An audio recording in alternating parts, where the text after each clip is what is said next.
বাজারে কোনো জিনিসে যে কিনতে গিয়ে যদি দেখেন যে কেউ ছেঁড়া নোট দিয়ে দিল, আপনি হয়তো বুঝতে পারলেন না, কিন্তু আমরা অনেকেই জানি ওই ছেঁড়া নোটটা ব্যাংকে দিয়ে দিলে ব্যাংক কিন্তু এক্সচেঞ্জে করে দেয়। কিন্তু আমাদের কয়েকটা বিষয় জানতে হবে যে আরবিআই রুল অনুযায়ী দু ধরনের নোট রয়েছে, একটা সয়েল নোট, একটা মিউটিলেটেড নোট। সয়েল নোট হচ্ছে যেসব নোটগুলি একটু ছেঁড়া থাকে বা সেটাতে হচ্ছে কোনো কালি পড়ে গেছে বা তেল পড়ে গেছে, সেই সব নোটগুলো যদি আপনি ব্যাংকে নিয়ে যান তারা কিন্তু সাথে সাথে চেঞ্জ করে দেবে।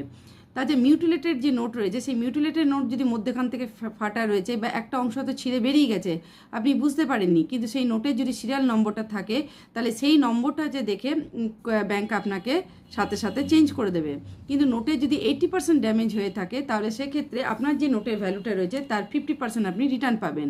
কিন্তু আপনাকে যদি ব্যাংক সেটা দিতে রাজি না হয়ে থাকে তাহলে আরবিআইয়ের একটা টোল ফ্রি নাম্বার আছে 14448, এটাতে যদি আপনি কমপ্লেন করেন তাহলে আরবিআই সেই ব্যাংকে ফাইনও করবে এবং আপনার যে প্রবলেমটা আছে সেটাও সলভ করে দেবে।